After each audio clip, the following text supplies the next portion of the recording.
ಬ್ರಿಟಿಷ್ನವರು ಹೇಗಾದ್ರೂ ಮಾಡಿ ಸಂಗೊಳ್ಳಿ ರಾಯಣ್ಣನನ್ನ ಹಿಡಿದು ಜೈಲಿಗೆ ಕಳಿಸಬೇಕು ಅಂತೇಳಿ ಬಹಳ ಪ್ರಯತ್ನಗಳನ್ನು ಮಾಡ್ತಾರೆ. ಸಂಗೊಳ್ಳಿ ರಾಯಣ್ಣ ಸಿಕ್ಕಲ್ಲ, ಬ್ರಿಟಿಷ್ನವರ ಕೈಗೆ ಅವರು ಸೆರೆಯಾಗಲ್ಲ.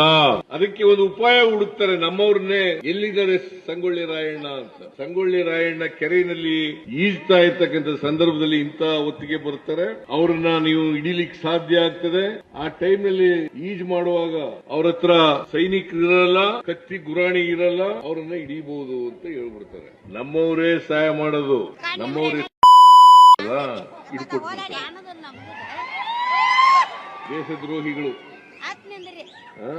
ಈಗಲೂ ಇದ್ದಾರೆ. ದೇಶದ್ರೋಹಿಗಳು ಬಾಲಚಂದ್ರ ಯಾವಾಗಲೂ ನಂಪರ, ಆದ್ರೆ ಅವ್ರ ಸಹಪಾಠಿಗಳಿದ್ದಾರಲ್ಲ ಅವ್ರು ನನ್ನ ವಿರುದ್ಧ. ಅವ್ರು ಹೇಗಾದ್ರೂ ಮಾಡಿ ಸಿದ್ದರಾಮಯ್ಯನನ್ನ ಅಧಿಕಾರದಿಂದ ಇಳಿಸಬೇಕು ಅಂತೇಳಿ ಬಹಳ ಪ್ರಯತ್ನ. ಅದು ಸಾಧ್ಯ ಇಲ್ಲ. ನಾನು ಯಾವ ತಪ್ಪು ಮಾಡೂ ಇಲ್ಲ.